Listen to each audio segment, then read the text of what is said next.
एक बच्चा जो कि बहुत कम उम्र में ही एक कमाल का एग्जॉस्ट बन चुका था, पर एक बार लड़ाई के दौरान वो अपने दोस्तों को नहीं बचा पाया, जिसका रिग्रेट उसे आज भी खाता है, जिस वजह से उसने एग्जॉस्ट की दुनिया को ही छोड़ दिया है। कहानी की शुरुआत में बताया जाता है कि ये वर्ल्ड पाप और कगारी से भरा हुआ है। अब एक डॉर्मेट्री के अंदर हम एक बेन्यो नाम की लड़की को देखते हैं, जहाँ उसकी ग्रैंडमा द्वारा हमें पता चलता है कि उसकी एग्जॉस्ट की ग्रोथ को देखकर उसे टोक्यो का इनविटेशन मिला है। लेकिन यह वो बात से हैरान है कि उससे भी कोई ताकतवर एक और एग्जॉस्ट वहाँ आ रहा है जो बेन्यो हजम नहीं कर पा रही। अब हमें हमारी कहानी का मेन कैरेक्टर रोकुरो को दिखाया जाता है, जो कि वही छोटा बच्चा है। यहाँ वो एक लड़की को प्रपोज करता है, लेकिन उसे साफ साफ मना कर देती है, जिसके बाद रोकुरो भाग कर जाता है और अपनी दोस्त माहिरा से टकरा जाता है। ये कहानी की थर्ड कैरेक्टर है और ये रोकुरो को समझाती है कि आखिर तुम कितनी बार रिजेक्ट होगे। रोकुरो किसी फिलोसोफर की तरह बोलता है कि लव किसी की लाइफ को चेंज कर सकता है। अब यहाँ हर एनिमी की तरह देखा जाता है कि कुछ बच्चे एक छोटे से बच्चे को परेशान कर रहे होते हैं, और क्योंकि रोकुरो हमारा हीरो है वो उसे बचाने जाता है, लेकिन कैट की वजह से वहीं गिर जाता है। लेकिन हीरो का फर्ज निभाते हुए वो उन बच्चों को यहाँ से भगा देता है। इसके बाद बेन्यू ट्रेन के अंदर बैठकर अपनी फैमिली फोटो देख रही होती है, तभी यहाँ की लाइट चली जाती है और तभी ट्रेन की विंडो पर काफी सारे कगारिस यानी कि मॉन्स्टर्स दिखने लगते हैं, जो देखकर सभी लोग डर जाते हैं और ट्रेन से उतर जाते हैं। और जिसके बाद बेन्यू एक तलिस्मान निकालती है और मागनो नाम का एक गेट ओपन करती है, जिसकी वजह से सारे कगारिस इस ट्रेन में आ जाते हैं और यहाँ का माहौल पूरा बदल जाता है और बेन्यू एक मास्क लगाकर लड़ने के लिए रेडी हो जाती है। तब हमें दूसरी तरफ सेका डोमेट्री के अंदर एक बूढ़ा इंसान जिसका नाम जी समा है उसे दिखाया जाता है। अब यहाँ रियुगो नाम का एक एग्जॉस्ट आता है और जी समा उसे बताते हैं कि कंपास काफी तेज घूम रहा है, यानी कि यहाँ काफी सारे मॉन्स्टर्स हैं, और वो उससे बोलते हैं कि तुम्हें इन्हें संभालना होगा। इसके बाद रियुगो अपने दोनों दोस्त आशीष और शिनो के पास आता है और अब तीनों अपनी एग्जॉस्ट की ड्रेस पहनकर वहाँ जाने के लिए तैयार हो जाते हैं। लेकिन तभी यहाँ पर रोकुरो आ जाता है, जो कि यहीं रहता है। रियुगो से बोलता है कि तुम हमारे साथ आ रहे हो, लेकिन रोकुरो साफ मना कर देता है और काफी गुस्से में यहाँ से भाग जाता है। ये देखकर आशीष और शिनोसुके दोनों बोलते हैं ये हमेशा ऐसा करता है, आखिर ये यहाँ है क्यों। रियुगो दोनों को बताता है कि आज से 2 साल पहले रोकुरो एक कमाल का एग्जॉस्ट था जिसकी हर कोई रिस्पेक्ट करता था। तब आशीष बोलता है यानी कि वो उस वक्त 12 साल का था, तो आखिर उसने ये सब कुछ छोड़ क्यों दिया। तब रियुगो उसे बताता है कि रोकुरो ने द हिनात्सु की ट्रेजेडी को सरवाइव किया है, और ये सुनकर उसके दोनों दोस्त एकदम हैरान हो जाते हैं। यहाँ दूसरी तरफ बेन्यू उस मॉन्स्टर से लड़े जा रही होती है, तभी यहाँ एक बहुत बड़ा मॉन्स्टर आ जाता है और उससे लड़ने के लिए बेन्यू अपने पर काफी सारे एंचाइनमेंट या अटैचमेंट कुछ भी कह लो वो लगा लेती है। उसी तरफ रोकुरु एक ब्रिज के ऊपर होता है, यहाँ उसकी धुंधली यादें अभी तक उसे सता रही हैं कि कैसे उसके दोस्त उसके सामने ही मर गए थे, और उसने सोच लिया कि वो कभी भी एक्सोर्सिज्म को ज्वाइन नहीं करेगा। यह बेन्यू उस बड़े से मॉन्स्टर को अपने एक फाइनल अटैक में हरा देती है, लेकिन वो काफी ज्यादा थक जाती है और आसमान से और उसी ब्रिज के ऊपर गिरने लगती है जहाँ पर रोकुरु खड़ा होता है। रोकुरु उसे गिरता देखकर पकड़ लेता है और दोनों ही पानी में गिर जाते हैं। दोनों बाहर आते हैं जब रोकुरु बेन्यू को देखकर शर्मा रहा होता है। बेन्यू से एक सीधा मैप दिखाती है और डायरेक्शन पूछती है, जिस पर रोकुरु कहता है तो चलो मैं ही तुम्हें छोड़ देता हूँ। रोकुरु बेन्यू से उसका नाम पूछने की कोशिश करता है, बात करने की कोशिश करता है, लेकिन बेन्यू उसे कुछ नहीं बताती। अब बेन्यू को भूख लग जाती है और वो शॉप की तरफ इशारा करने लगती है, लेकिन उसके पास पैसे नहीं होते, जिसके बाद रोकुरु उसे अपना वॉलेट दे देता है, लेकिन बोलता है कि बस कुछ भी एक खरीदना, लेकिन बेन्यू उसके सारे पैसे उड़ा देती है। और जब वो थोड़ा खाना मांगता है तो बेन्यू उसे कुछ नहीं देती। फिर इसके बाद वो दोनों एक जगह से जा रहे होते हैं जहाँ दो बच्चे उनके बगल से जा रहे होते हैं, लेकिन तभी रोकुरु को केगारी मॉन्स्टर्स की आवाज आने लगती है, जो सुन के वो थोड़ा सहम जाता है। तब वो दोनों नोटिस करते हैं कि वो दोनों बच्चे अचानक से गायब हो गए, यानी कि मॉन्स्टर उन्हें ले गया है। तब बेन्यू जल्दी से मागनो गेट ओपन कर अंदर चली जाती है और रोकुरु ये देखकर हैरान हो जाता है कि ये एक एक्सोरिस्ट है, और वो खुद भी मागनो के अंदर आ जाता है, जहाँ वो देखता है कि उस बच्चे को एक मॉन्स्टर खाने वाला है। बेन्यू तभी उस मॉन्स्टर को एक झटके में मार देती है। तब रोकुरु को पता चलता है कि ये तो काफी स्ट्रॉन्ग है। अब यहाँ काफी सारे मॉन्स्टर्स आ जाते हैं और बेन्यू अपने ऊपर काफी सारे एंचाइनमेंट या अटैचमेंट उन सबको लगाकर उन सबसे लड़ने लग जाती है और उन्हें मार डालती है, जिससे रोकुरु उससे काफी ज्यादा इंप्रेस होता है। साथ ही बेन्यू उस बच्चे की चोट पर एंचाइनमेंट लगाकर उसे हील कर देती है। रोकुरु बेन्यू की काफी तारीफ करता है। तब बेन्यू बोलती है कि तुम यहाँ क्या कर रहे हो। रोकुरु बताता है कि मैं तुम्हारी वजह से यहाँ आ चुका हूँ। यहाँ बेन्यू को क्लिक होता है कि शायद रोकुरु भी एक एक्सोरिस्ट है। तभी यहाँ जमीन के अंदर से काफी बड़ा और भयंकर मॉन्स्टर निकलता है। बेन्यू उससे लड़ती है, उसे पता चल जाता है कि ये काफी ज्यादा स्ट्रॉन्ग है, जिसके बाद वो एक एंचाइनमेंट देकर बोलती है कि इन बच्चों के साथ मागनो से निकल जाओ। रोकुरु उसे भी अपने साथ आने के लिए बोलता है, पर तब बेन्यू बोलती है मैं सारी एविल्स कगारिस को मार डालूंगी क्योंकि मैं एक एक्सोरिस्ट हूँ। इससे रोकुरु काफी हैरान होता है और अब बेन्यू काफी सारे एंचाइनमेंट के साथ उस बड़े से मॉन्स्टर पर एक काफी पावरफुल अटैक करती है, लेकिन उससे उसे ज्यादा इफेक्ट नहीं पड़ता, बल्कि बेन्यू का ही मास्क टूट जाता है और अब उसके पास लड़ने के लिए कुछ भी नहीं बचा और सारे एंचाइनमेंट भी खत्म हो चुके हैं। उसके पास हिलने तक की जान नहीं बची है और वो मॉन्स्टर उसी की तरफ बढ़ रहा है। अभी उसके सामने रोकुरु आ जाता है। रोकुरु एक तिलिस्मान को निकालते हुए उस मॉन्स्टर की तरफ बढ़ने लगता है और साथ ही याद करता है अपने दोस्तों की डेथ को। पर तो वो बेन्यू की बात को याद करके बोलता है कि उसका भी सपना था कि वो सारे के गारीज को मार डालेगा। और ये याद करते ही वो अपने तिलिस्मान की मदद से अपने हाथ को ट्रांसफॉर्म कर लेता है, जो देखकर बेन्यू एकदम हैरान हो जाती है। रोकुरु उस मॉन्स्टर पर अटैक करते हुए बोलता है, मैं सारे की गारीज को मार डालूंगा, और अपने एक ही अटैक में उस बड़े से मॉन्स्टर को पूरा मार डालता है। बेन्यू अब उसके पास आती है और बोलती है कि मैंने आज तक ऐसी पावर नहीं देखी। रोकुरु उसे बताता है कि ये कोई पावर नहीं है, बल्कि ये उसका एक कर्स है।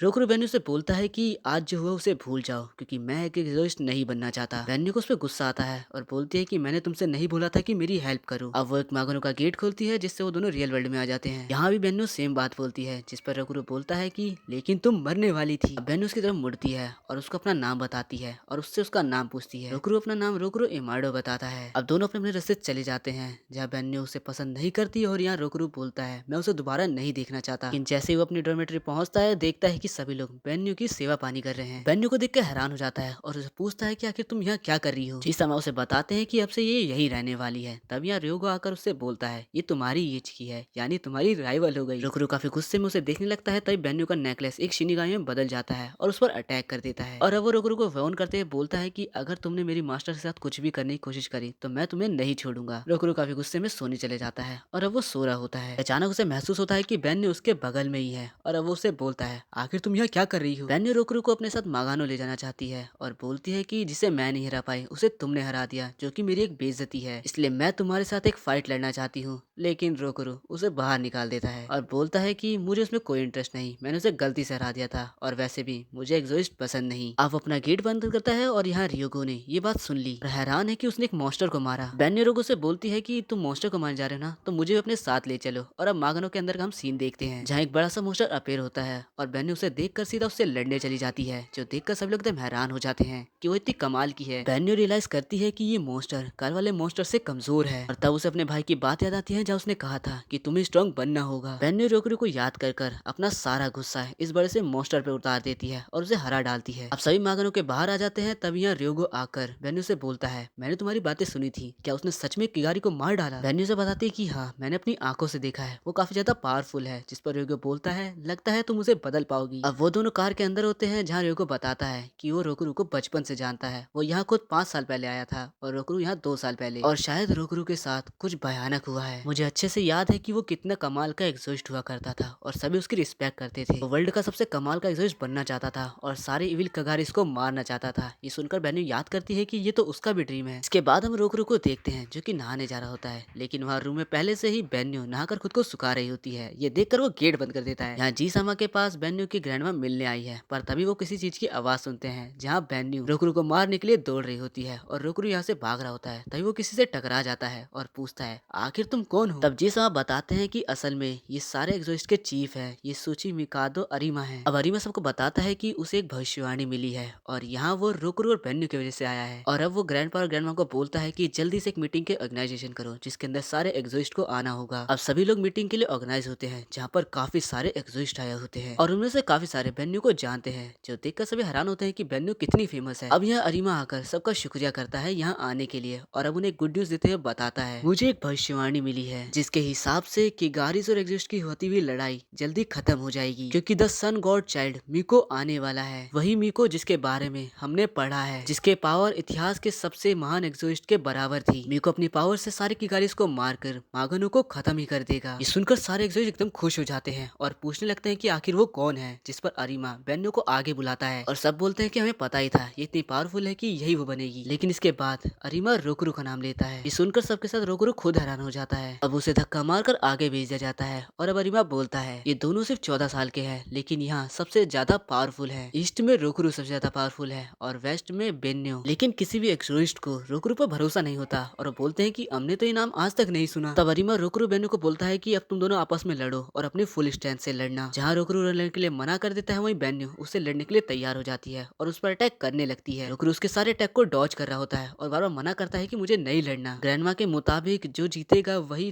द चाइल्ड ऑफ मीको बनेगा। और रोकरू अभी भी बेन्यू की मार खाता रहता है और ये देखकर सारे एग्जोइस्ट को उस पर हंसी आती है। उसका काफी ज्यादा मजाक उड़ाने लगते हैं कि वो कितना कमजोर है। यहाँ तब अरीमा अपनी एक चाल चलता है और रोकरू से बोलता है जो लोग नहीं लड़ते यानी कि वो कमजोर होते हैं और उनका मर जाना ही काफी है। और तुम्हारे दोस्त रोकरू वो भी बिल्कुल बेकार थे, बिल्कुल यूजलेस थे, वो कमजोर थे इसलिए मर गए। इससे रोकरू ट्रिगर हो जाता है और उसको अरीमा पर काफी ज्यादा गुस्सा आने लगता है और अब वो अपने सबर का बांध तोड़कर तिलिस्मान को निकालकर अपने हाथ को ट्रांसफॉर्म कर लेता है, जो देखकर सभी एकदम हैरान हो जाते हैं। वो अरीमा को मारने के लिए जा रहा होता है कि तभी उसके बीच में बेन्यू आ जाती है और बोलती है कि पहले तुम्हें मुझसे लड़ना होगा। यहाँ बेन्यू अपने सबसे पावरफुल एंचाइनमेंट का इस्तेमाल कर रही होती है रोकरू से लड़ने के लिए। अब रोकरू गुस्से में उसे एक मुक्का मार ही देता है जिससे बेन्यू एक दीवार से जाकर टकरा जाती है। बेन्यू वापस उठती है उससे लड़ने के लिए और बोलती है कि मैं तुम्हें हरा दूंगी क्योंकि मुझे वर्ल्ड का सबसे महान एक्सोइस्ट बनना है। रोकरू ये सुनना नहीं चाहता। तब बेन्यू बोलती है कि तुम भी तो यही चाहते थे। रोकरू को गुस्सा आता है और उसे चुप रहने के लिए बोलता है और उस पर अटैक करने लगता है। यहाँ बेन्यू उसके सारे अटैक को डॉज कर रही होती है और अपने पेरेंट्स की डेथ को याद करती है जिससे वो काफी ज्यादा पावर अप हो जाती है। रोकरू भी अपने पंच को रेडी कर लेता है और अब दोनों के अटैक एक दूसरे से टकराने वाले होते हैं, लेकिन तभी अरीमा सबको रुकने के लिए बोल देता है और कहता है कि इतना काफी है सबको दिखाने के लिए। और वो एक तिलिस्मान का इस्तेमाल कर उन दोनों के स्पेल को डिसस्पेल कर देता है। सब कुछ गायब हो जाता है और अरीमा रोकरू के पास आकर उसके दोस्तों को उल्टा बोलने के लिए उससे माफी मांगता है और सबको बताता है तो इन दोनों की पावर को तुमने देख लिया ना, और अब से ये दोनों ट्विन स्टार एक्सोइस्ट बनेंगी और जो मीको है वो असल में इन दोनों का बच्चा यानी कि ट्विन स्टार का बच्चा होगा। अब अरीमा दोनों से बोलता है तुम दोनों को शादी करनी होगी और एक बच्चा पैदा करना होगा जो कि एक अल्टीमेट एक्सोइस्ट बनेगा और मीको होगा।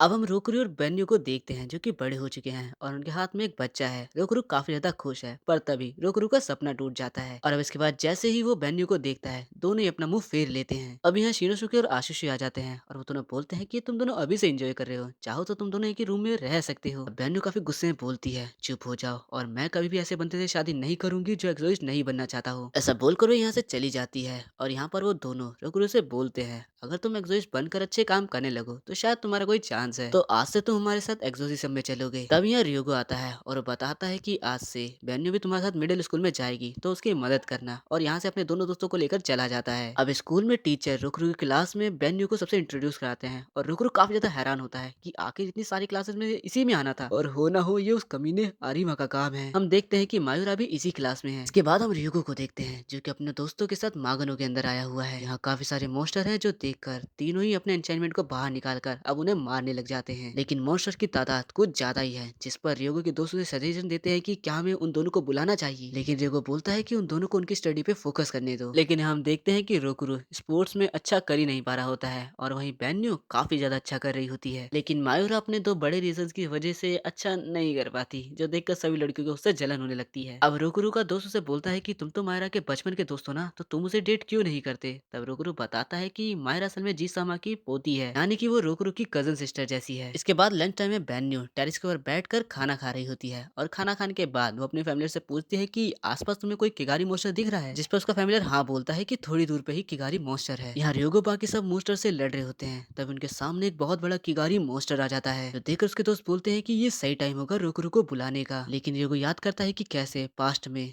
रोकरू की हालत कितनी ज्यादा खराब हो चुकी थी और वो बोलता है कि हमें इसे खुद ही हैंडल करना होगा। यहाँ बेन्यू हाफ डे लेकर ही स्कूल से घर जा रही होती है और उसने पहले ही मायरा को बोल दिया है कि तुम कोई बहाना मार देना। अब वो जा रही होती है, रोकरू उससे पूछता है आखिर क्या हुआ। बेन्यू बताती है कि कुछ दूरी पर ही काफी बड़ा किगारी देखा गया है और रियोगो बाकी सब लड़ रहे होते हैं। इसके बाद वो चली जाती है। रोकरू क्लास में बैठा होता है और मायरा भी उसे देख रही होती है और याद करती है कि कैसे पास्ट में वो अपने दोस्तों की मौत पर कितना ज्यादा दुखी हुआ था। यहाँ रियोगो और बाकी सबकी हालत काफी ज्यादा खराब हो जाती है, लेकिन अभी भी वो उस मॉन्स्टर को नहीं हरा पाए। तभी यहाँ पर बेन्यू आ जाती है और वो बोलती है कि तुम यहाँ से चली जाओ। तब रियोगो बोलता है आखिर तुम यहाँ क्या कर रही हो, जिस पर बेन्यू बोलती है यही तो मेरा सपना है कि मैं एक बहुत बड़ी एग्जॉस्ट बनना चाहती हूँ और सारी गिकारिस को मारना चाहती हूँ। रियोगो याद करता है कि कैसे कैसे ये रोगरू का भी सपना हुआ करता था कि वो सारे विल मॉन्स्टर्स को मारना चाहता है। यहाँ दूसरी तरफ स्कूल खत्म हो जाता है और रोगरू बाहर आता है, तभी उसे मायरा मिल जाती है और वो बोलती है कि चलो मैं तुम्हें एक अच्छी जगह लेकर चलती हूँ, और वो उसका मूड ठीक करने के लिए उसे अम्यूजमेंट पार्क ले आती है। और रोगरू को चिढ़ाते हुए बोलती है कि कैसे बचपन में तुम तो रोने ही लग जाते थे, पर रोगरू से चैलेंज करता है कि अब मैं नहीं रहूंगा। लेकिन अगले सीन में ही रोलर कोस्टर पे रोगरू रोने ही लग जाता है और अगली राइड में तो उसकी जान ही निकल जाती है। यहाँ बेन्यू मागनो के अंदर काफी सारे एंचाइनमेंट लगाकर उस बड़े वाले मॉन्स्टर से लड़ने लग जाती है। रोगो बाकी सब हैरान होते हैं कि आखिर वो इतने एन्चेंटमेंट को हैंडल कैसे करती है, जबकि रियोगो तो बस 2 ही एक साथ यूज कर सकता है। अब बेन्यू उस बड़े से मॉन्स्टर से लड़ रही होती है, तभी यहाँ पर छोटे-छोटे मॉन्स्टर जमीन से निकलकर उस पर अटैक करने वाले होते हैं, पर रियोगो अपने दोस्तों के साथ मिलकर उन छोटे-छोटे मॉन्स्टर से लड़ने लगता है और बेन्यू से बोलता है कि तुम अपना फोकस बस उस बड़े वाले मॉन्स्टर पे रखो। और यहाँ दूसरी तरफ वो दोनों बैठ जाते हैं। तब रोकुरो अपने सामने दो बच्चों को मस्ती करते हुए देखता है, जो देखकर उसे अपने पुराने दोस्तों की याद आती है जो कि मर चुके हैं। इससे दुखी होकर वो बोलता है कि चलो हमें घर चलना चाहिए। और यहाँ बेन्यू मागनो के अंदर उस बड़े से मॉन्स्टर से लड़ रही होती है। वो बड़ा सा मॉन्स्टर उस पर अटैक करता है और उसका हाथ लगने से यहाँ पर रियल वर्ल्ड का गेट ओपन हो जाता है और वो हाथ जाकर रियल वर्ल्ड के रोलर कोस्टर से टकराता है, जिस पर बच्चे राइड कर रहे होते हैं और अब वो नीचे गिरने वाले होते हैं। ये देखते ही रोकरो उसकी मदद करने के लिए दौड़ता है और यहाँ मागनो के अंदर बेन्यू अपने सारे एन्चेंटमेंट के साथ एक फाइनल अटैक करती है और उस बड़े से मॉन्स्टर को मार डालती है। ये देखकर रोगुरु और बाकी सब एकदम हैरान हो जाते हैं। यहाँ पर रोगुरु भी उन दोनों बच्चों को बचा रहा होता है, जिसमें से वो एक बच्चे को तो बचा लेता है, पर दूसरे वाले को देखते ही उसे 2 साल पहले हुई घटना और अपने दोस्तों की याद आने लगती है कि कैसे ये उन्हें नहीं बचा पाया था। और अब अचानक से ही रोलर कोस्टर नीचे गिर जाता है और टकराने की आवाज आती है, पर टाइम रहते ही रोगुरु ने उस बच्चे का हाथ पकड़कर उसे बचा लिया था। और अब घर जाते हुए वो मायरा को बोलता है, मुझे पता है कि तुम मेरी चिंता करती हो, कुछ समय से मेरे साथ कुछ अच्छी बात चीजें नहीं हो रही हैं, जिस वजह से मैं काफी ज्यादा उदास रहता हूँ, लेकिन आज तुम्हारे साथ मुझे काफी मजा आया और इसलिए उसका शुक्रिया करता है। और अब जैसे ही वो डॉर्मेटरी पहुंचता है, यहाँ पर सभी लोग मिलकर बेन्यू की तारीफें करने लगती हैं कि कैसे उसने बड़े से मॉन्स्टर को हरा दिया, लेकिन रोकरू को इससे घंटा फर्क नहीं पड़ता। इसके बाद हम अरीमा को देखते हैं, जिसके सामने द 12 गार्डियंस होते हैं। अरीमा बोलता है कि जल्दी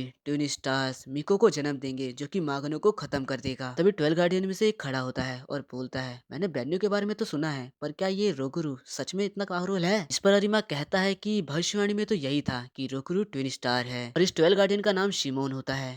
रात के समय हम बेन्यू को देखते हैं, जो कि अपने भाई को याद कर रही होती है। तभी यहाँ पर रियोगो आ जाता है और वो बेन्यू से बात करने लगता है कि मैंने तुमसे कहा था कि तुम रेकुरो को चेंज कर सकती हो। मुझे पता है कि वो एक्सोस्ट नहीं बनना चाहता है और मैं भी उसे उसी दुख में नहीं देखना चाहता, पर मैं चाहता हूँ कि वो चीजों से भागे ना। फिर बेन्यू पूछती है कि आखिर तुम उसकी इतनी चिंता क्यों करते हो? तब रियोगो उसे बताता है कि रोकुरो और मैं दोनों ही अनाथ हैं और वो मेरे लिए मेरे छोटे भाई की तरह है। हम देखते हैं कि रोकुरो ने भी ये बात सुन ली होती है और अब अगले दिन रियोगो तलिस्मान को देखकर सोचा होता है कि ये खत्म हो रहे हैं, मुझे इसे और बनाने पड़ेंगे। और अगले सीन के अंदर वो सारे शेड्यूल को बता रहा होता है और बोलता है कि आज संडे है, तो रोकरू क्या तुम हमारे साथ आना चाहोगे? और वो बहाने मारने लगता है, जिस पर रियोगो बोलता है कि तब तुम्हें यहाँ पर पढ़ना होगा, लेकिन इससे वो इरिटेट हो जाता है और यहाँ से चला जाता है। रोकरू चलते चलते सोचा होता है कि ये बहुत बेकार था। इसके बाद हम रियोगो को देखते हैं, जो कि अपनी डोमेट्री की कुछ रिपोर्ट फुशिहारा नाम के एग्जॉस्ट को देने आया है। अब फुशिहारा जो कि काफी ज्यादा तारीफ करता है और साथ ही बोलता है कि तुम कितने खुशकिस्मत हो कि तुम लोग ट्विन स्टार्स के साथ रहते हो, वो तो काफी कमाल के फाइटर्स होंगे ना। अब रियोगो से समझाता है कि हमें हर चीज उन दोनों पर नहीं छोड़नी चाहिए, हमें खुद भी मेहनत करनी होगी। इसके बाद अपनी कार से जा रहा होता है, तब उसका दोस्त आशीष से पूछता है कि आखिर वो कौन है और वो मुझे काफी कमजोर दिखता है। और रियोगो बताता है कि फुशिहारा अपनी डोमेट्री का सबसे पावरफुल एग्जॉस्ट है, उसकी स्पेल पावर हमसे ज्यादा है और वो चाइल्ड केयर में काम करता है बच्चों को बचाने के लिए। यहाँ दूसरी तरफ रोकुरु एक जगह बैठ कर कुछ सोच रहा होता है और हम वापस से इनको देखते हैं, जो कि एक हॉन्टेड हाउस के पास आए हैं। घर की रिपोर्ट के मुताबिक ऑनर के मरने के बाद उसके बेटे ने इस घर को बेचने की कोशिश करी, जिसके बाद एक शादीशुदा और 5 कॉलेज स्टूडेंट एक महीने में रहने के बाद यहाँ से गायब हो गए, जो कि इसे खुद में एक हॉन्टेड चीज बनाता है और इसीलिए ये लोग इसे पवित्र करने यहाँ आए हैं। दूसरी तरफ रोकरू जा रहा होता है, तभी उसे एक ओल्ड लेडी बुलाती है और बोलती है कि तुम रोकरू हो ना, जब से तुम्हें देखा है तुम काफी बड़े हो चुके हो, तुम्हें मैं याद हूँ, तुम यहाँ पर हमेशा कैंडी खरीदने आया करते थे, आखिर ये मैं कैसे भूल सकता हूँ। अब लेडी उसे अपने पास बुलाती है और अपनी तरफ से उसे कुछ कैंडी देती है और बोलती है कि रियोगो वो तुम्हारा बड़ा भाई, आखिर वो कैसा है? इस पर रोकरू बोलता है कि मुझे क्या पता, जिसपे वो लेडी बोलती है कि कुछ चीजें कभी नहीं बदलती, पहले भी तुम इसी तरह लड़ा करते थे आपस में और एक बार तो तुम दोनों इसलिए लड़ रहे थे कि आखिर कौन किसका नौकर बनेगा। अब वो ऐसी थोड़ी बातें करते हैं जो मायरा का भी नाम लेती है। इसके बाद रोकरू को यहाँ से जाना होता है, तो बाय बोलकर चला जाता है और ओल्ड लेडी उसे वापस आने के लिए बोलती है। यहाँ दूसरी तरफ हॉन्टेड हाउस के अंदर वो लोग बारी बारी हर रूम को चेक करके पवित्र कर देते हैं, लेकिन आखिर में बस एक रूम बचता है। और अब जैसे ही तीनों एंटर करते हैं, इन्हें काफी हाई प्रेजेंस ऑरा महसूस होने लगता है, जो तुरंत यहाँ पे मागनो को खोल देता है और उनके सामने डबल हेडेड कारीगी मोन्स्टर होता है और वो मोन्स्टर आसुशी और शिनोसुके दोनों को मारकर साइड कर देता है। और अब जैसे ही वो दोनों सामने देखते हैं, उन्हें रियोगो गायब मिलता है। अब रोकुरो घर पहुंचता है और देखता है कि रियोगो अभी भी नहीं आया। तभी उसके पीछे शिनोसुके और आसुशी आते हैं, जो कि काफी जख्मी हालत में होते हैं। उन्हें देखकर वो डर जाता है और पूछने लगता है कि आखिर रियोगो कहाँ है। दोनों साथ में बताते हैं कि वो एक घर को पवित्र करने गए थे, लेकिन तब एक कारी आकर रियोगो को ले गया। इस सुनकर रोकुरो काफी ज्यादा डर जाता है और वो सीधा भागते हुए बहनों के पास पास जाता है और फिर वो उसके सामने झुक जाता है और बोलता है कि प्लीज मेरी मदद करो। रियोगो किगारी को मारने गया था पर वो गायब है। मैं मानता हूँ कि मैं सेल्फिश हूँ, लेकिन प्लीज मेरी मदद करो। मैं लड़ाई से डरता हूँ, लेकिन उससे भी ज्यादा मैं अपनी फैमिली को खोने से डरता हूँ, तो प्लीज मेरी मदद करो। तब बेन्यू उसको उसका सर ऊपर करने के लिए बोलती है और बोलती है कि किसी भी एग्जॉस्ट को ये नहीं करना चाहिए और लड़ाई में तुम्हें मेरी मदद जरूर मिलेगी। हम मागनों के अंदर का सीन देखते हैं जहाँ पर रियोगो काफी जख्मी हालत में किगारी से छुपा होता है और सोचता है कि ऐसी हालत में रोकरू देखता तो क्या बोलता। तभी वो किगारी उसे ढूंढ लेते हैं और अपने टेंटिकल से उसे अटैक कर कर इधर उधर पटकने लगते हैं। रियोगो काफी ज्यादा जख्मी हो जाता है लेकिन हिम्मत नहीं हारता और अपनी स्वॉर्ड को उन दो मुंडी वाले में से एक की आंख में घुसा डालता है और किगारी उसे खाने वाला होता है। तभी यहाँ पर रोकरू अपने पंच से उसके मुंह पे मारता है और रियोगो को बचा लेता है और उसकी चोट को देखकर बोलता है कि आखिर तुम इतने बड़े गधे कैसे हो सकते हो। तब रियोगो उसे एक तिलिस्मान दिखाता है और बोलता है कि मैं तुम्हारा नौकर नहीं बनना चाहता। तब हमें उन दोनों का फ्लैशबैक दिखाया जाता है जहाँ रियोगो उसे कैंडी देता है। तब रोकरू उसे यही तिलिस्मान देता है जिस पर लिखा है कि तुम मेरे नौकर हो और बोलता है कि जब मैं एक बहुत कामयाब एग्जॉस्ट बन जाऊंगा तब तुम मेरे नौकर रहोगे। और प्रेजेंट टाइम में रोकरू बोलता है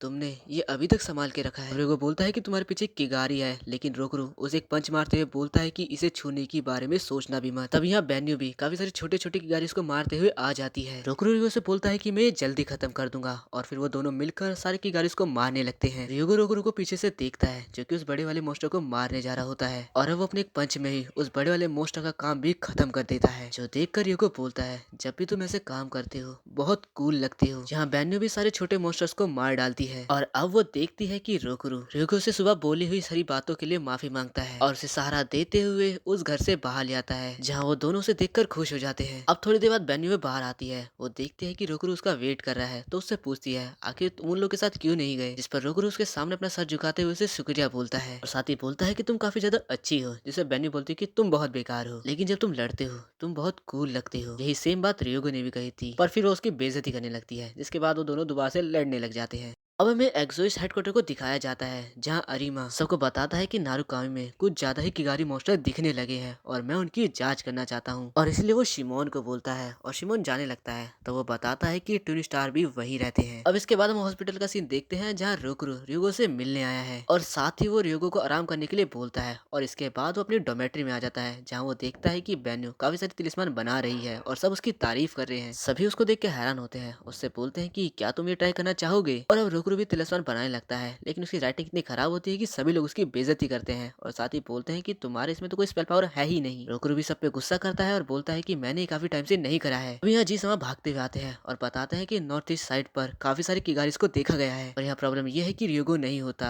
तब बेन्यू खड़े होकर बोलती है कि लेकिन मैं यहाँ पर हूँ। और वो रोकरू से बोलती है तो क्या तुम चलना चाहोगे। रोकरू बोलता है तुम मुझे ऑर्डर दे रही हो। तब बेन्यू बोलती है कि जो यहाँ पर सबसे ज्यादा ताकतवर है वही लीडर होता है। और रोकरू बोलता है तो तुम्हें क्या लगता है तुम कोई लीडर हो। लेकिन तभी पीछे से आशुषी बोलता है तो फैसला हो गया, बेन्यू ही हमारी लीडर है। और इससे रोकरू हैरान हो जाता है। अब सभी लोग गाड़ी में बैठे होते हैं जहाँ पर रोकरू भी होता है और बोलता है कि मैं तो बस घूमने जा रहा हूँ क्योंकि मेरे पास करने के लिए कोई काम नहीं था। तो बेन्यू बोलती है आखिर तुम मान क्यों नहीं लेते और वैसे भी तुम एक सर दर्द हो। दोनों की नोक झोंक को देखकर आशुषी बोलता है देखो हस्बैंड वाइफ की कॉमेडी फिर से चालू हो गई। सुनकर दोनों एक साथ उस पर भड़क पड़ते हैं। तब यहाँ पर शिनाजुके रोकरू को तिलिस्मान होल्डर देते हुए बोलता है कि रियोगो ने ये तुम्हें देने के लिए कहा था। अब वो लोग अपने प्लेस पर पहुंच जाते हैं जो कि एक एलिमेंट्री स्कूल होता है। आशुषी के पूछने पर टीचर बताता है कि सारे बच्चे अचानक से गायब हो गए हैं। तब बेन्यू यहाँ पर मागुनो का गेट खोल देती है और वो लोग देखते हैं कि सारे बच्चे किगारी से बचकर भाग रहे होते हैं। तब एक किगारी एक बच्चे को पकड़कर खाने वाला होता है, लेकिन रोकरू अपने एक पंच से उसे गिरा देता है और बच्चे को बचा लेता है। तब एक दूसरा किगारी एक और बच्चे को खाने वाला होता है। तब बेन्यू उसे मार देती है और बच्चे को बचा लेती है। अब इसके बाद यहाँ पर काफी सारे किगारी आने लगते हैं जो देख कर रोकरू एक तिलिस्मान का इस्तेमाल करता है जिसका नाम फायर फ्यूजन बुलेट होता है और काफी सारे पत्थरों को बुलेट से शूट कर कर सारे किगारी को मार डालता है। तब बेन्यू बोलती है कि ये अभी खत्म नहीं हुआ। अब यहाँ पर काफी सारे और किगारी आने लगते हैं। तब बेन्यू उन्हें मारने लग जाती है। यहाँ वो शिनोसुके रासो से बोलती है कि बच्चों को बाहर ले जाओ, लेकिन तभी कुछ किगारिस उन दोनों पर ही अटैक कर देते हैं जो देखकर रोकरू की धुंधली यादें फिर से उसको सताने लगती हैं और वो डरने लगता है। अब आशीषी और शिनोसुके जैसे तैसे कर कर किगारी से लड़कर सारे बच्चों को बाहर ले ही जाते हैं। रोकरू काफी घबराया होता है। तभी एक बड़ा सा किगारी उसे पकड़ लेता है और बेन्यू देखकर हैरान हो जाती है, पर तभी कोई झटके से उस बड़े से किगारी को मार डालता है और हम देखते हैं कि ये शिमोन होता है। सभी शिमोन शिमोन को देख के हैरान होते हैं और शिमोन को यहाँ पर काफी सारी किगारिस ने घेर रखा होता है। इसके बाद वो गार्डियन मास्टर नाम के तलिस्मान का इस्तेमाल करता है और अपने एक ही अटैक में आसपास के सारे किगारिस को मार डालता है। ये देखकर सभी हैरान होते हैं कि वो इतना ज्यादा पावरफुल है। रोकरो उससे उसका नाम पूछता है, जिस पर शिमोन बोलता है कि पहले तुम्हें अपना नाम बताना चाहिए, और अब वो दोनों एक दूसरे से चिढ़ जाते हैं। तब बहन पीछे से शिमोन को पहचान लेती है और बोलती है, आखिर तुम यहाँ क्या कर रहे हो? तब रोकरो उससे पूछता है, आखिर तुम इसे जानती हो? वो बताती है कि मैंने बस इसे एक मीटिंग में देखा था और ये 12 गार्डियन में से एक है। जो सुनकर सभी लोग एकदम हैरान हो जाते हैं और हमें पता चलता है कि इन्हें पता ही नहीं कि ये कौन है। तब बेन्यू का फैमिली एक्सप्लेन करता है कि जिनकी स्पेल पावर सबसे ज्यादा होती है, जिनका मार्शल आर्ट सबसे ऊपर होता है, ये एक हाई लेवल एग्जॉस्ट है जिनकी कॉम्बैट पावर सबसे ज्यादा है, वो 12 गार्डियंस हैं और उनके अंडर वेलमिंडे पेजिन का टैग शिमोन को ही दिया गया है। सब कुछ जानने के बाद शिनोसुके और आशुशी उसका शुक्रिया करते हैं जान बचाने के लिए, पर वो बोलता है कि यही मेरा काम है। अब वो उन दोनों की तरफ देखते हुए बोलता है कि क्या तुम्हारा नाम रोकरू है? तब रोकरू उसके पीछे से बोलता है कि क्या दिक्कत है तुम्हें, मैं हूँ रोकरू। सुनते ही शिमोन उसे खींचकर एक पंच मार देता है और गुस्सा करते हुए बोलता है कि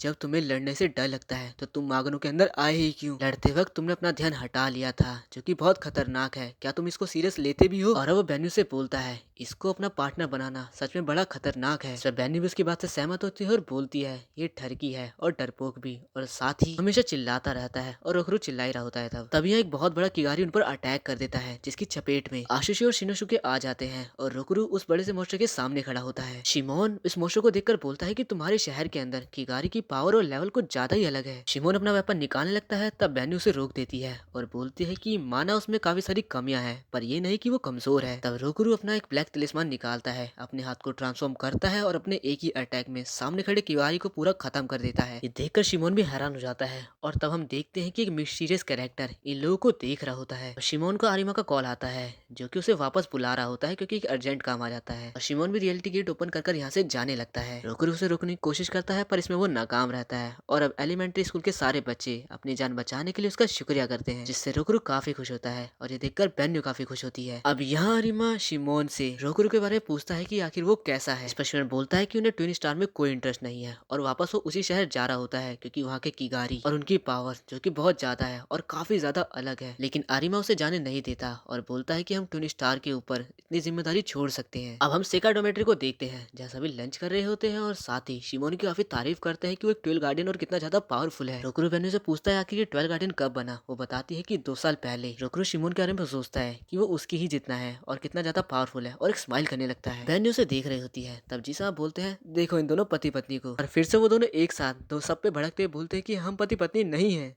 अगले दिन हम बेन्यू को सुनने देखते हैं, जो कि आधी छुट्टी में ही घर जाने लगती है। सही बात करती है कि वो रोज ऐसे ही चली जाती है, शायद वो कुछ छुपा रही है। रोकरू भी उसे जाते हुए देख रहा होता है, तभी यहाँ माहिर आ जाती है और वो भी उन लड़कियों की तरह सेम बात करती है, जिस पर रोकरू बोलता है आखिर मुझे उससे क्या। तभी यहाँ पर पीछे से कुछ लड़के आकर अजीब अजीब बातें करने लगते हैं और तब वो कहते हैं शायद वो बुरे लड़कों के चंगुल में फंस गई होगी। ये सुनकर माहिरा बेन्यू की चिंता करने लगती है और सोच में पड़ जाती है। लेकिन यहाँ दूसरी तरफ बेन्यू तो असल में मागनों के अंदर होती है और मोस्टर्स को मार रही होती है। और अब अगले दिन जैसे ही बेन्यू स्कूल आती है, माहिरा उससे बात करने की कोशिश करती है, लेकिन बेन्यू चली जाती है। अब मायरा हर जगह ऐसे ही बेन्यू से बात करने की कोशिश करती है, लेकिन वो नहीं करती। और फिर आखिर में बेन्यू से पूछ ही लेती है आखिर तुम मेरी इतनी चिंता क्यों कर रही हो। उसमें मायरा कहती है क्योंकि मैं तुम्हारी दोस्त बनना चाहती हूँ, और वो उसका हाथ पकड़ लेती है और बोलती है कि मुझे तुम्हारी चिंता होती है और तुम गलत लोगों से लड़ती हो। तो भाई यहाँ हो जाती है मिसअंडरस्टैंडिंग, जहाँ पर बेन्यू तो असल में किगारी के बारे में सोच रही होती है, पर मायरा असल में बुरे बुरे लड़कों के बारे में सोच रही होती है, और यही वो बोलती भी है। बेन्यू किगारी को सोचकर बोल रही होती है कि जितना वो खतरनाक होंगे उतना ही मुझे मजा आएगा। मायरा डर जाती है और उसे उसका ख्याल रखने के लिए बोलती है।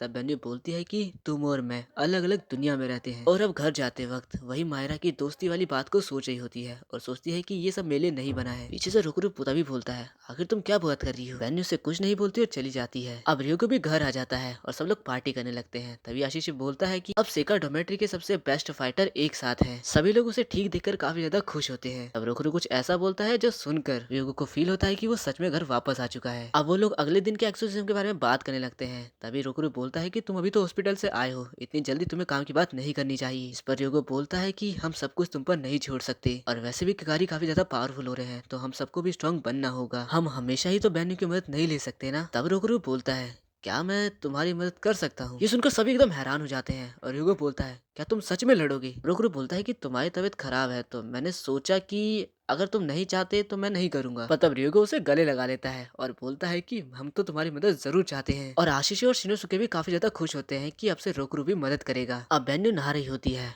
और वो सोचती है कि रोकरू सीरियस हो रहा है और वो सोचती है कि हम दोनों का ड्रीम एक ही है और इसीलिए मैं वक्त जाया नहीं कर सकती। तो सब मायरा भी बेन्यू के बारे में अपनी डायरी में लिख रही होती है और अगले दिन का सोचकर काफी खुश हो रही होती है। अब अगले दिन डोमेट्री के अंदर सारे लोग मिशन पे जाने के लिए तैयार होते हैं। तब बेन्यू भी आती है और वो लोग बोलते हैं कि छुट्टी के दिन भी तुम ट्रेनिंग कर रही हो। तभी यह रोकरू आ जाता है और हम देखते हैं कि उसने एग्जॉस्ट के कपड़े पहन रखे होते हैं। वो बताता है कि वो रात भर नहीं सो पाया, जिस पर आशीष बोलता है लगता है तुम ट्रिप के लिए कुछ ज्यादा ही एक्साइटेड हो। रोकरू को यूनिफॉर्म में देखकर यूगो बोलता है तुम इस यूनिफॉर्म में काफी दिनों बाद देखा। रोकरू को यूनिफॉर्म काफी बड़ी लग रही होती है, इसलिए वो बेन्यू से पूछता है कि आखिर मैं कैसा लग रहा हूँ, जिसमें बेन्यू बोलते हैं कि तुम एक बच्चे लग रहे हो, जिस पर वो चिढ़ जाता है और ये सुनकर बाकी सब हंसने लग जाते हैं। अब अगले सीन हम बेन्यू को देखते हैं जो कि जॉगिंग कर रही होती है और तब वो र्योगो की बात को याद करती है जहाँ उसने सुबह सुबह उससे बोला था कि क्या आज तो रोकरू को आज का एग्जोसिम संभालने दोगी, और सोचती है कि वो सच में काफी ज्यादा सीरियस हो रहा है, मुझे भी सीरियस होना होगा। तभी यह मायरा आ जाती है। बेन्यू रुक जाती है। मायरा बताती है कि हमारी क्लासमेट ने तुम्हें यहाँ देखा था तो मैंने सोचा कि मैं भी जॉगिंग क्यों ना कर लूं। अब बेन्यू के पेट से आवाज आने लगती है, यानी कि उसे भूख लगी है। तो मायरा इस पर उसे थम्स अप दिखाती है। यहाँ पर मागनो के अंदर हम सीन देखते हैं जहाँ पर रोकरू एयर प्रेशर फ्लोट का इस्तेमाल करता है और काफी सारे किगारिस को मारने लगता है। सभी ये सब देख रहे होते हैं। तभी यहाँ और भी सारे किगारे आ जाते हैं और सभी लोग उन पर टूट पड़ते हैं। जहाँ मायरा बेन्यू रेस्टोरेंट में होते हैं, जहाँ मायरा ने बेन्यू के लिए काफी सारे ओहागीस मंगाए होते हैं। बेन्यू मायरा से पूछते हैं आखिर तुम ये क्यों कर रही हो, पर मायरा खाने लगती है, जो देखकर बेन्यू भी अब खाना चालू कर देती है और काफी खुश होती है।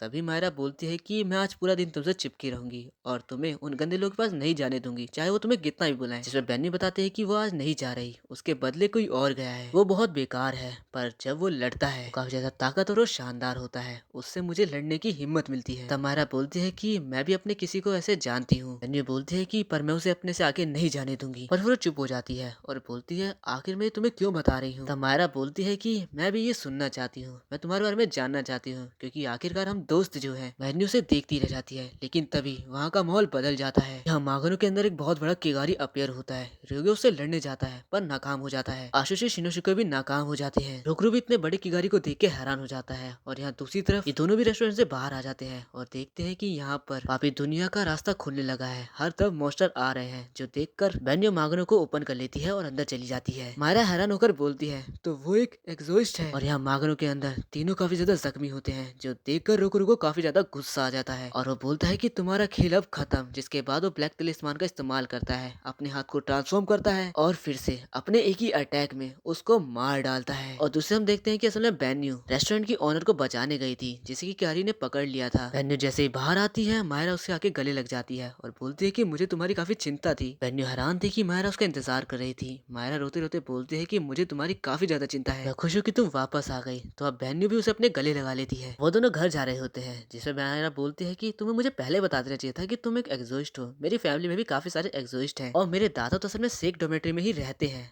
तब बेन्यू को ध्यान आता है कि असल में जी समा इसके दादा हैं और हमारा बोलती है ये मत कहना कि तुम भी वहीं रहती हो। और अब हम देखते हैं कि रोकरू और बाकी सब आ जाते हैं, जहाँ पर आज वो सब उसकी काफी ज्यादा तारीफ कर रहे होते हैं। तभी वो अमायरा को देख के हैरान हो जाता है और अमायरा उसके ऊपर चढ़कर उस पर गुस्सा करने लगती है कि तुमने बताया नहीं कि तुम बेन्यू को जानती हो और एक ही साथ रहते हो। इसके बाद हम जी समा को मागनो के अंदर देखते हैं और वो बोलते हैं मुझे डर है कि ये वही है।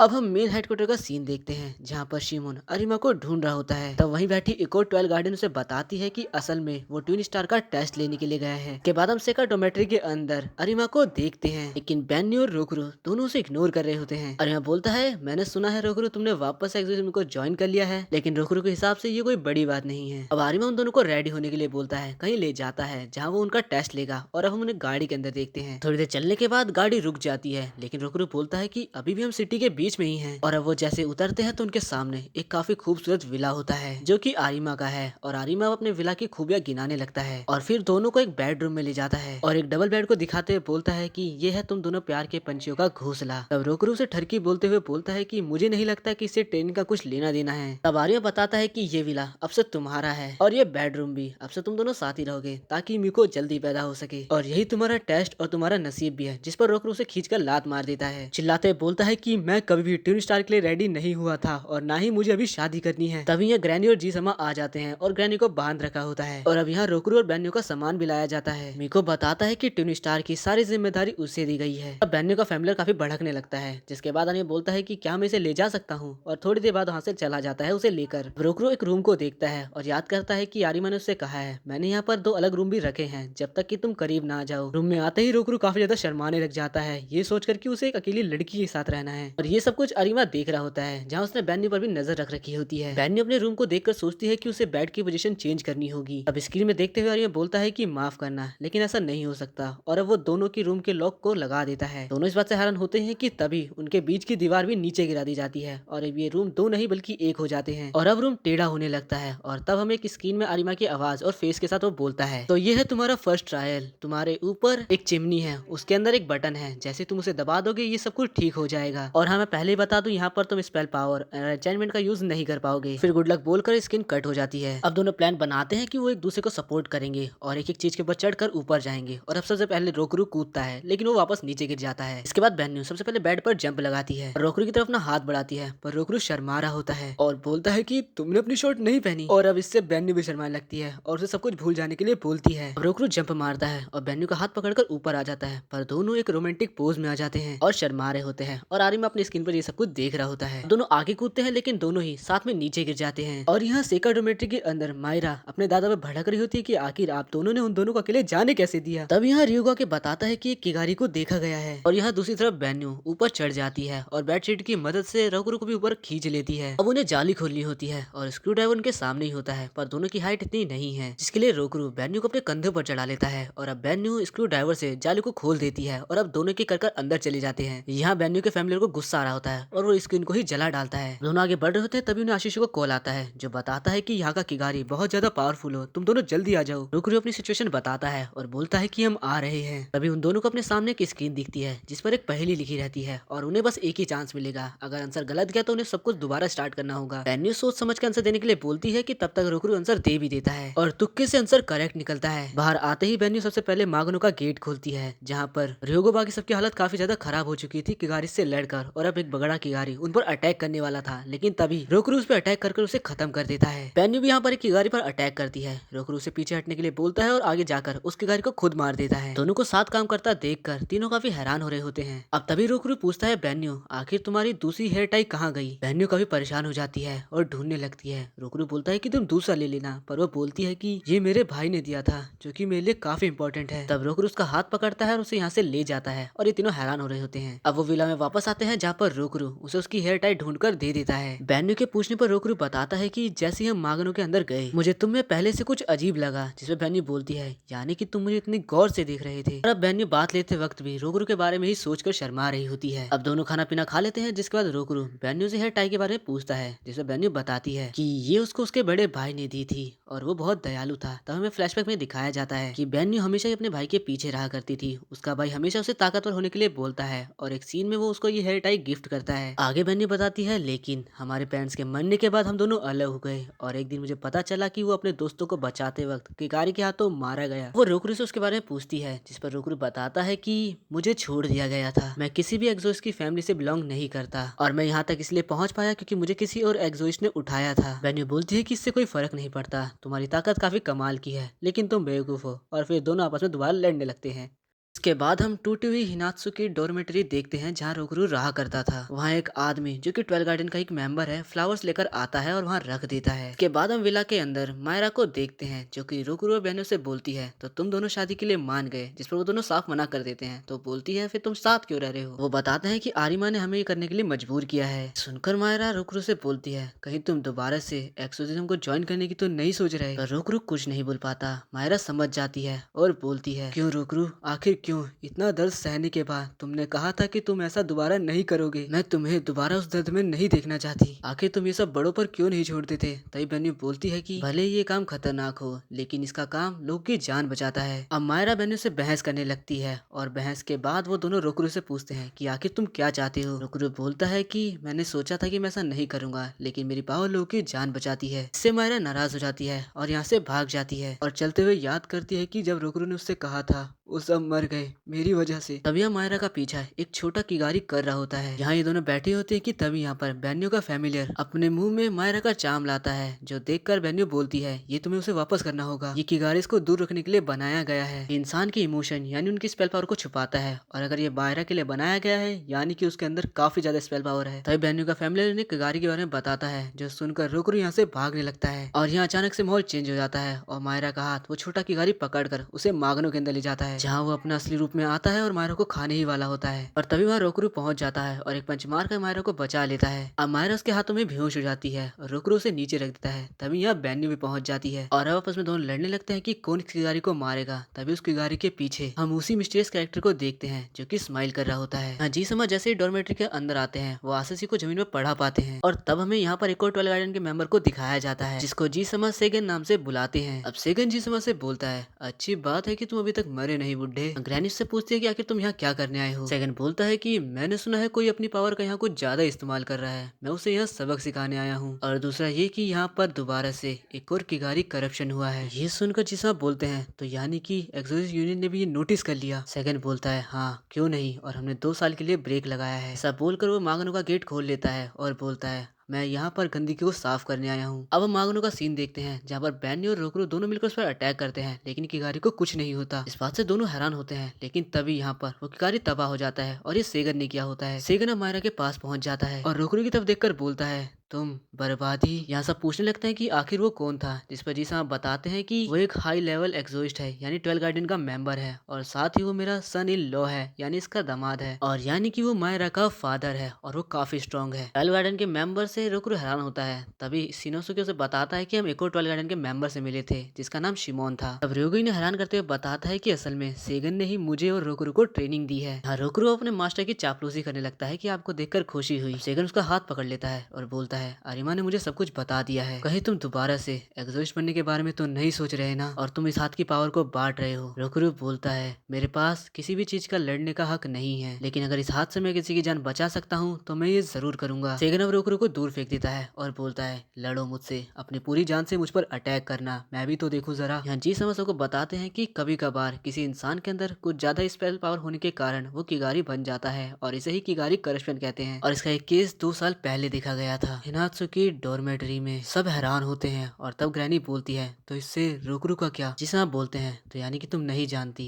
वो अकेला बंदा था जो वहाँ से बच पाया था। यहाँ मागनो में रोकरू उस पर अटैक करता है, लेकिन सेगन उसका हाथ पकड़ लेता है और उसका ब्लैक तलिस्मान छीन लेता है और बोलता है लगता है तुम अभी भी कचरे ही हो, और फिर उसे लात मारकर नीचे गिरा देता है और बोलता है तुम्हारा ये हाथ किसी की मदद करने के लिए नहीं बल्कि जो गलत है उनका हाथ तोड़ने के लिए है। और क्या तुम भूल गए तुमने क्या किया था हिनात्सु की डॉर्मेट्री में। सुनकर बेन्यू भी चौंक जाती है। सेगन उससे पूछता है तो क्या तुम्हें नहीं पता हस्बैंड वाइफ के बीच में कोई भी सीक्रेट नहीं रहना चाहिए, तुम्हारे हस्बैंड यानी रोकरू का हाथ खून से रंगा हुआ है। रोकरू उसे रोकने की कोशिश करता है पर सेगन बोलता है तुम्हें भी सच जानने का पूरा हक है। यहाँ रियोगो ग्रेनी से पूछता है क्या बेन्यू का हिनात्सु की ट्रेजेडी से कुछ लेना देना है। ग्रैनी बताती है कि बेन्यू का एक भाई था जिसका नाम है इजिटा यूको और वो भी हिनात्सु की डॉर्मेट्री में रहा करता था। यहाँ सेगन बेन्यू को बताता है कि 2 साल पहले हिनात्सु की डॉर्मेट्री के अंदर काफी सारी किगारी ने हम पे अटैक कर दिया और वहाँ के बच्चे मारे गए। सबको यही लगता है, लेकिन ऐसा कुछ भी नहीं हुआ था, वहाँ पर एक भी किगारी नहीं आया था। तो ऐसा क्या हुआ कि वहाँ पर जितने भी ट्रेनिंग करने वाले बच्चे थे वो मारे गए। बात साफ है, सिर्फ रोकरू ही वहाँ बचा था और उसने ही उन सबको मारा था। बेन्यू काफी गुस्से में रोकरू से पूछती है क्या ये सच है, ऐसे खड़े मत रहो, जवाब दो रोकरू।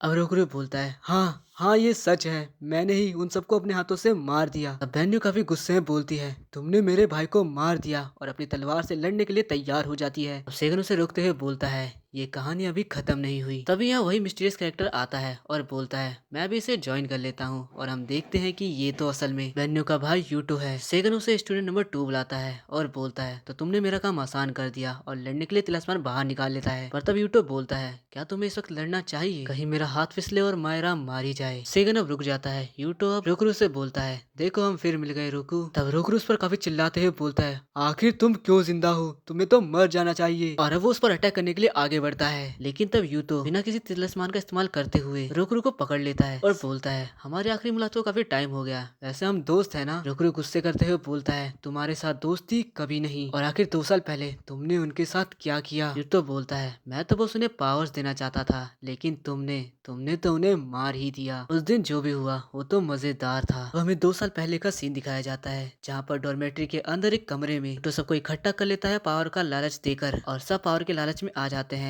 लेकिन यहाँ पर यूटो ब्लैक मैजिक का इस्तेमाल करता है। यहाँ रोकरू बाहर सबसे पूछता है कि बाकी सब कहाँ हैं। तब 2 लड़कियां बताती हैं कि वो यूटो के साथ हैं। अब वो स्टोर जाने के लिए गेट खोलने लगता है पर उससे खुलता नहीं। तब यहाँ पर एक लड़की आती है और बोलती है मेरी मदद करो रोकू, कुछ बहुत बुरा होने वाला है। रोकरू उससे पूछता है कि तब तक वो लड़की की गाड़ी में बदलने लगती है। देखकर रोकरू और वो बच्ची पूरी तरह से की गाड़ी बनकर रोकरू के सामने ही उसकी दोस्त को मार डालती है। उस दिन जो भी यूटो के साथ था सभी की गाड़ी में बदल गए। और यहाँ प्रेजेंट टाइम में ये सुनकर बेन्यू काफी हैरान थी और थोड़ी कंफ्यूज भी। तब सेकंड बोलता है, जो भी तुमने अभी सुना यही हिनात्सु की डोमेट्री का असली सच है। बेन्यू को अभी समझ नहीं आता कि उन बच्चों के साथ क्या हुआ था। तब सेकंड बोलता है कि अगर तुम्हें दूसरों को बचाना है तो तुम्हें उनके मारने से पहले ही उन्हें मारना होगा। और वो किगारी कशिश के बारे में बताते हुए बोलता है, ताकत के लालच में खुद को किगारी में बदल लेना ये डार्क मैजिक की मदद से होता है और सिर्फ कुछ एक्सोसिस्ट ही ऐसा कर पाते हैं। और इसका केस 2 साल पहले देखा गया था, जहाँ डोमेट्री के बच्चों के ऊपर किगारी करप्शन का इस्तेमाल किया गया और इन सबका जिम्मेदार तुम्हारा भाई इजिटा यूटो है। बेन्यू को भरोसा नहीं होता, वो चिल्लाने लगती है, ऐसा नहीं हो सकता। यूटो बोलता है, अपना मुंह बंद करो,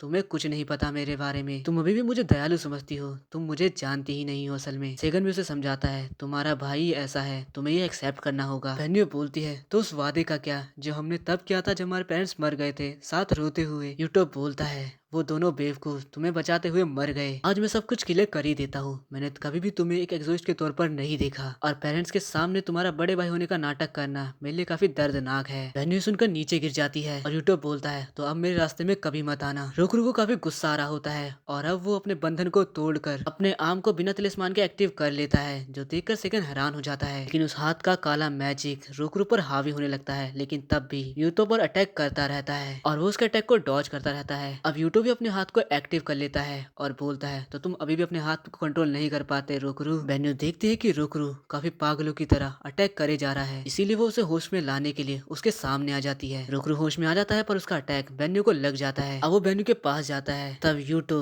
रोकरू को अपनी साइड आने के लिए बोलता है, लेकिन रोकरू मरना पसंद करेगा लेकिन उसकी साइड कभी नहीं जाएगा। और ये सुनकर यूटो बोलता है, तुम पहले की ही तरह हो और तुम्हारा जुर्म ये नहीं है कि तुम मुझे मारने में नाकाम हो गए, बल्कि जो तुमने रास्ता चुना है वो है। जिसके बाद वो यहाँ से चला जाता है। अब सेगम भी मायरा को उठाकर रियल टिकट खोलकर रियल वर्ल्ड में आ जाता है और चला जाता है। यहाँ बेन्यू झुककर रोकरू से क्षमा मांगने लगती है, माफी मांगने लगती है कि उसके भाई की वजह से उसे इतना कुछ सहना पड़ा जबकि उसकी कोई गलती भी नहीं थी। रोकरू बेन्यू से उसका सर ऊपर करने के लिए बोलता है और बताता है कि 2 साल पहले मैं भी उसके साथ इतने टाइम तक रहा, अगर मैंने उसे उस वक्त रोक दिया होता तो आज ये सब नहीं होता। और एक चीज जो कि मैं यूट्यूब से सीखा हूँ, 2 साल पहले हुए हादसे के बाद मैं हमेशा से ही सच से भागता रहा हूँ, लड़ने से डरता रहा हूँ, लेकिन अब ऐसा नहीं होगा और अब मैं ताकतवर बन के रहूंगा क्योंकि मैं उसे हराना चाहता हूँ और मुझे ताकतवर बनना है। तब बेन्यू बोलती है, मुझे भी ताकतवर बनना है और दोनों एक दूसरे से वादा करते हैं।